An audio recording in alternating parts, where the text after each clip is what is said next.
Welcome back to Crypto for Christians, where we discuss the blockchain, cryptocurrencies, and ways that you can get involved in these markets and do so in a way that's consistent with your Christian values. I'm Pastor Rick, and we have with us today Alex, who always gives us great information about blockchain and cryptocurrency. So Alex, welcome to the show. Well, thank you so much, Rick. I always enjoy meeting with you and talking about crypto, particularly as it relates to Christians who, as we've discussed, particularly those who don't know very much or are just wanting to get into blockchain, wanting to get a fast track into how to get involved with this emerging technology that we believe probably will change our world. It probably is inevitable. These changes seem to have taken on a life of their own, and they are being manifested all over the world as we speak. And so today I thought I would do the next part of our series as how to get involved.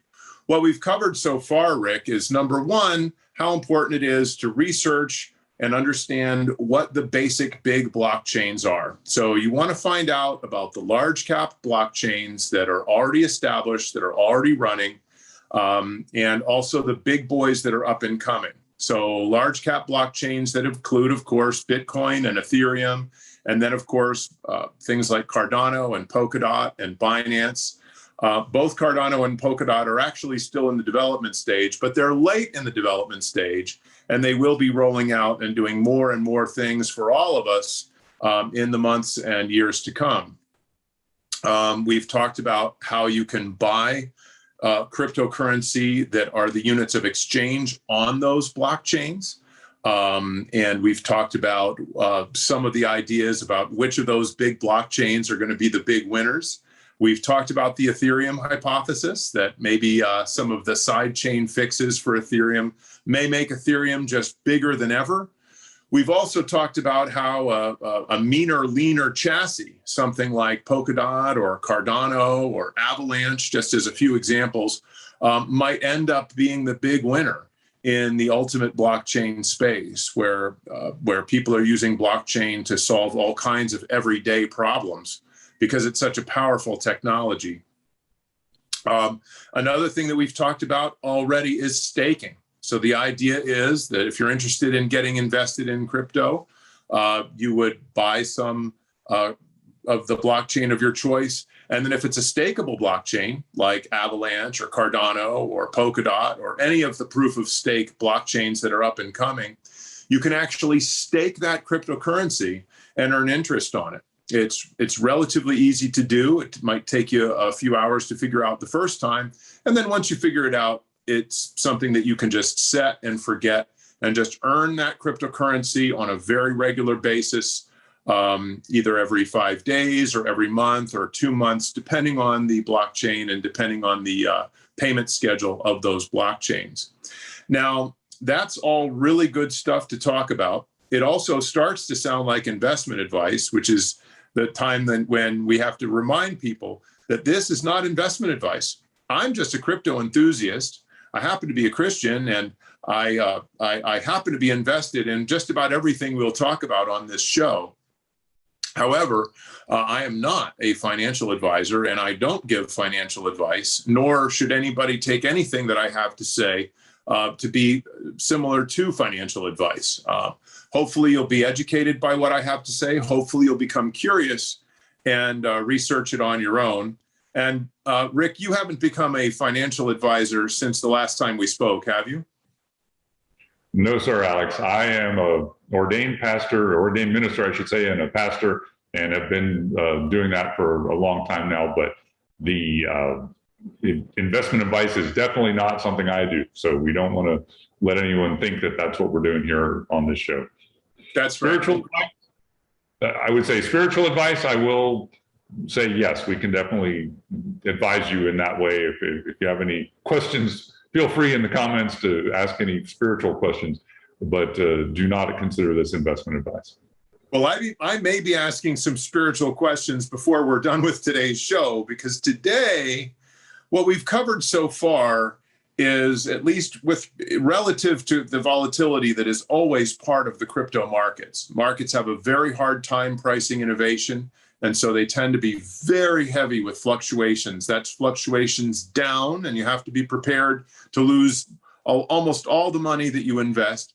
But they also have massive fluctuations up, so that the kinds of projects we've talked about today can double and triple in value in a very short period of time, within the course of a week. They can also lose all of their value in the period of 3 days. So it's a very, very volatile investment space. However, today we're going to talk about the most volatile type of cryptocurrency that there is, and these are new small cap projects. Now, when I say small cap just refers to the market capitalization of the cryptocurrency itself. And all that really means is how many people have money invested in it. Bitcoin has been around the longest, so it usually has over $1 trillion worth of value locked up in Bitcoin, just because so many people have heard of it and decided to buy some Bitcoin, and they've put a lot of money into Bitcoin, which makes the market cap very big. It's a very simple idea. Ethereum is the second largest, and recently Cardano has been the third largest, with Binance Smart Chain being the fourth largest. And those two go back and forth for largest market cap. But today we're talking about small cap coins. Now, why would you want to invest in a small cap coin? Not too many people have gotten involved with it. Well, this is where the very, very high returns can come in. Now, you heard me say can come in. This is also a way you can potentially lose all of your money. So once you get into the crypto space, you follow the advice we've given so far, you follow the ideas that we've talked about so far, then you'll start to notice that there's a whole lot of other coins out there. Boy, you can just get lost in the number of small cap projects that are out there. And, you know, you can go to a website like coinmarketcap.com, and you can read at least a couple of paragraphs about each project. Oftentimes what you'll find is that a lot of the tokens are called ERC20 tokens. Those are very easy to manufacture. They don't represent a separate blockchain. ERC20 tokens run on the Ethereum blockchain. And so you could tokenize your house, and you could sell your house on the Ethereum blockchain through a smart contract.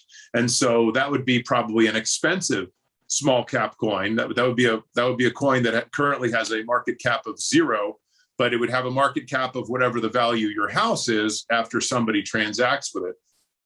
But the point is that ERC20 tokens, you want to be a little bit careful of. You want to make sure that they've got a use case that is something you want to invest in.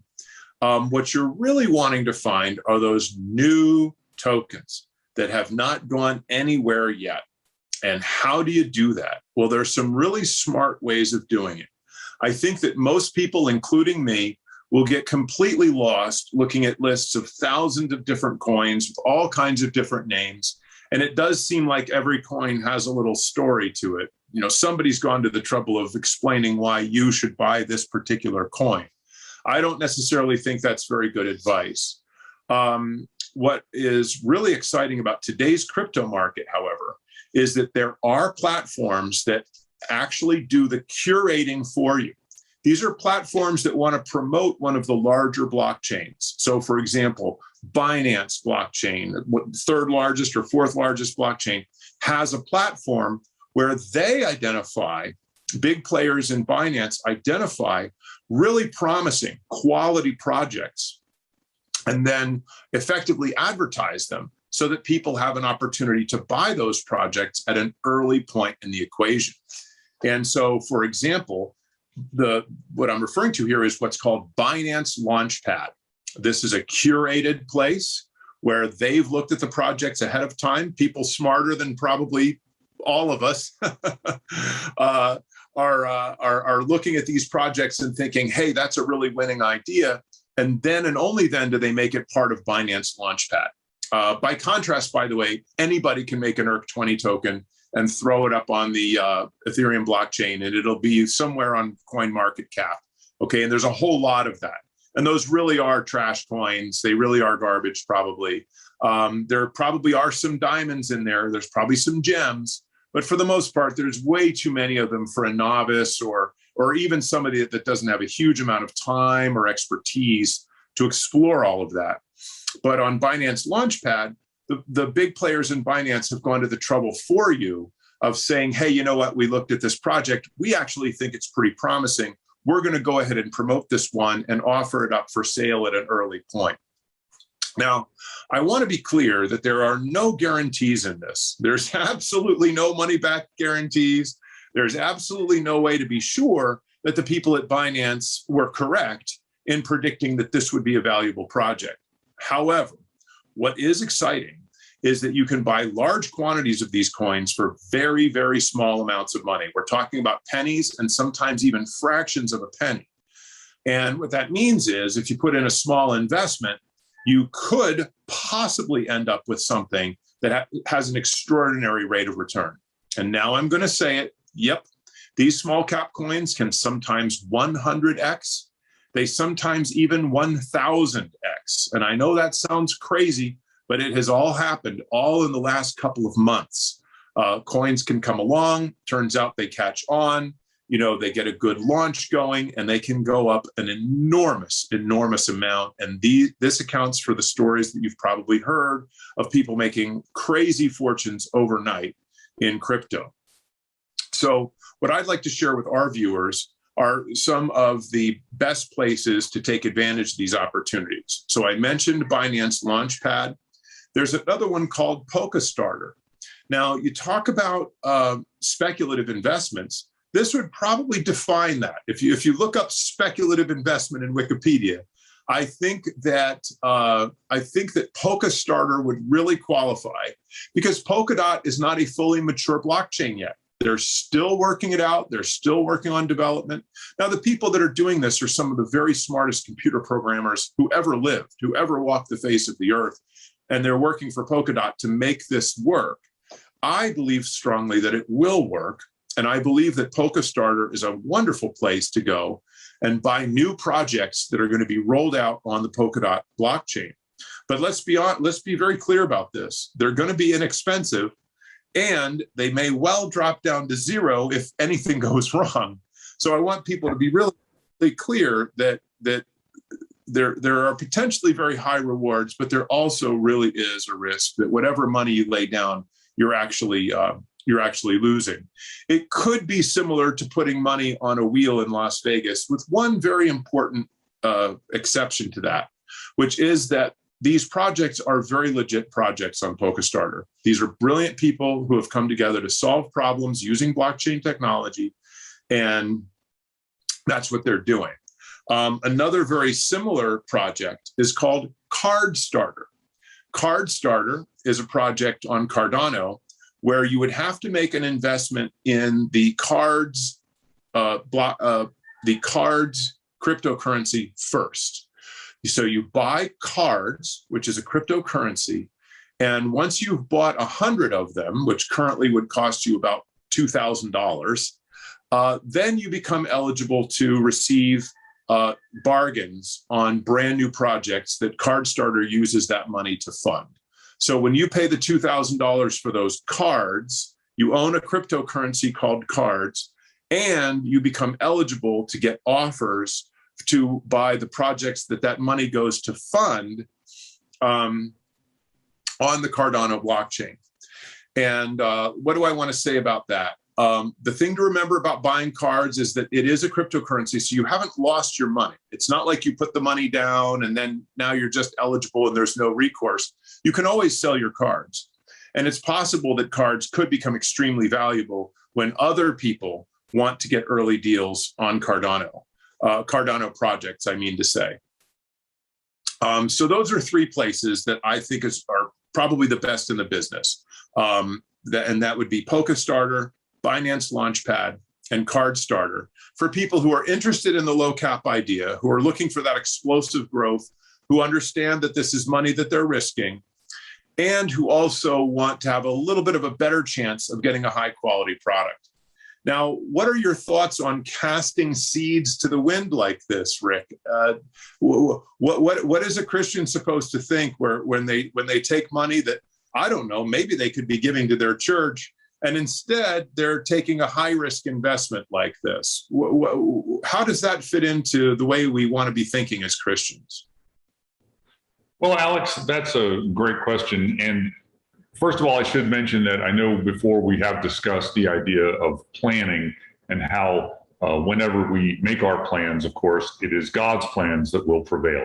So whatever we want to do, whatever we go about doing, of course, we want to pray about it first. If we feel like, oh, I can't wait to jump into this and start investing and putting some money down, that's all well and good. But of course, pray about it and follow the leading of the Spirit. Everyone can hear from God for themselves. And if God really doesn't want you to do that, and you get a strong feeling like, ooh, I should do something different with this money, then please do follow the leading of the Spirit. But in the case that you pray and you get a feeling that it is okay to proceed, then go right ahead. Now, what's interesting about this is that we've also discussed the idea that the Bible counsels us to, be diligent about our work during the day, and then also do work at night, do other things, basically have a side hustle or do other projects. And in terms of investment, it's always a great idea to spread your investments across different types. Now, like say you are saving in your 401k or an IRA for your retirement, and you're invested into the stock market through that program, then to take another smaller, portion, say, of your income that you've prayed about and you want to invest it into cryptocurrency, I see nothing wrong with that at all. With the understanding that it's like any investment, you may lose all of it and you may gain a lot from it. But the idea that I wanted to bring out, of course, is to have a plan, to be able to know in advance what you want to do. And, when we plan, we can think very logically and reasonably. And then later, depending on how events unfold, we can, sort of in a sense, feel like we can throw that all away because it's, say we expected to have it grow 5 to 10 times. And like you said, say it grows 100 or 1,000 times, and we didn't think that would really happen. So now we have no plan for that. Well, the idea is go ahead and think about that beforehand and say, well, what would I do with that? Because what you have to understand is, in this case, is, it's a blessing. God is blessing you in this way. And so what would you choose to do with the blessings of God?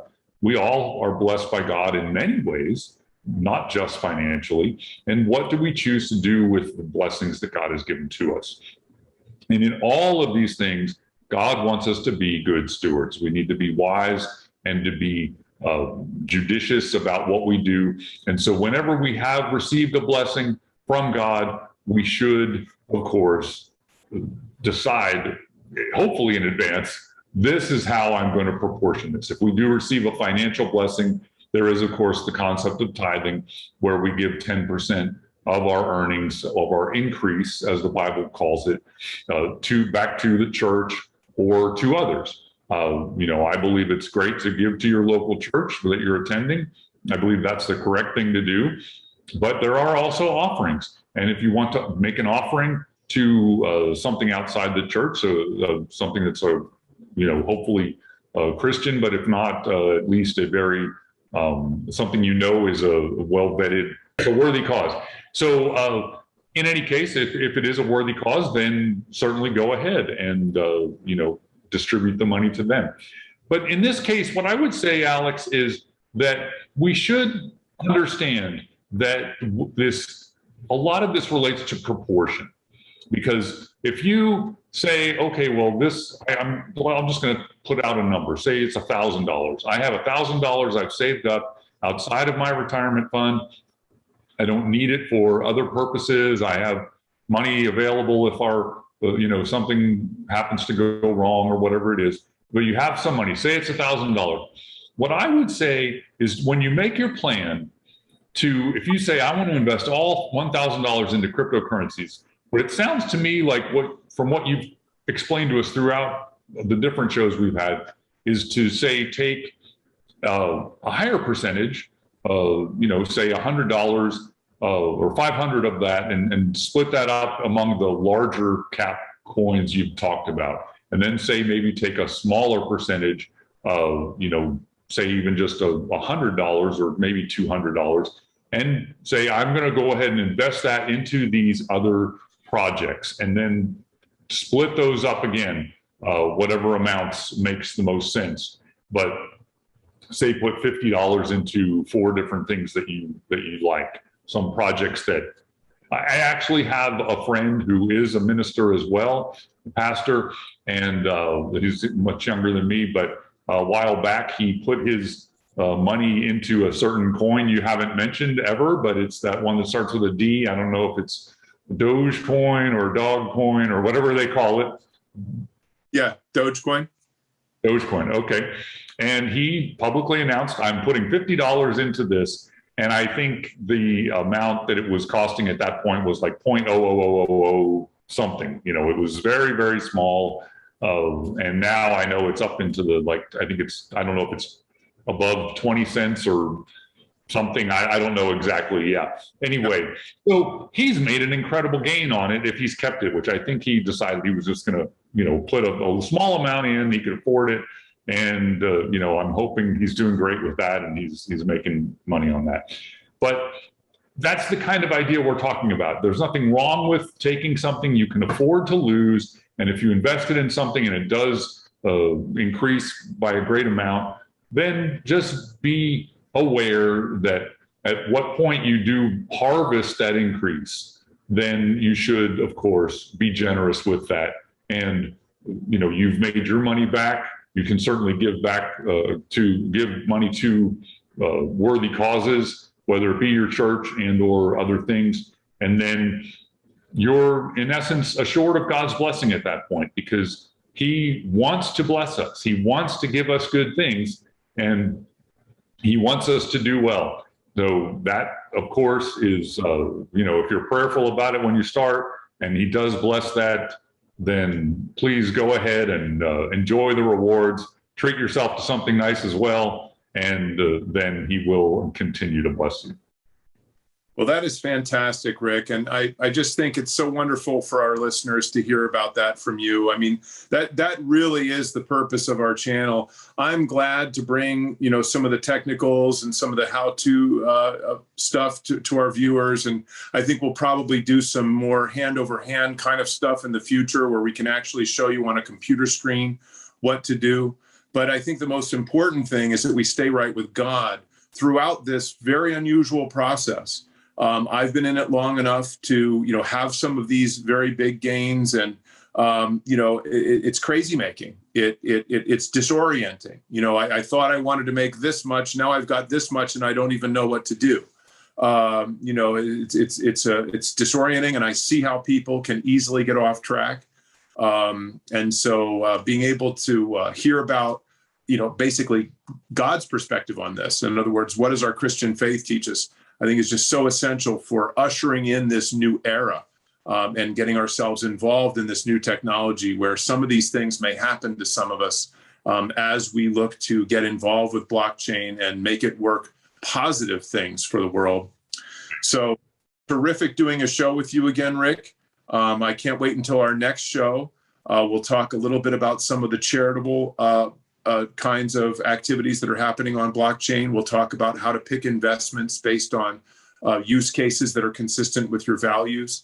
And we can also start looking at some other aspects of what goes on in blockchain, like DeFi. So it's going to be a fun show. I look forward to it. Great. Sounds good, Alex. Always a pleasure to talk to you, and definitely learning a lot as we go along, and definitely appreciate your perspective on that. So thanks for joining us, and have a good day. God bless.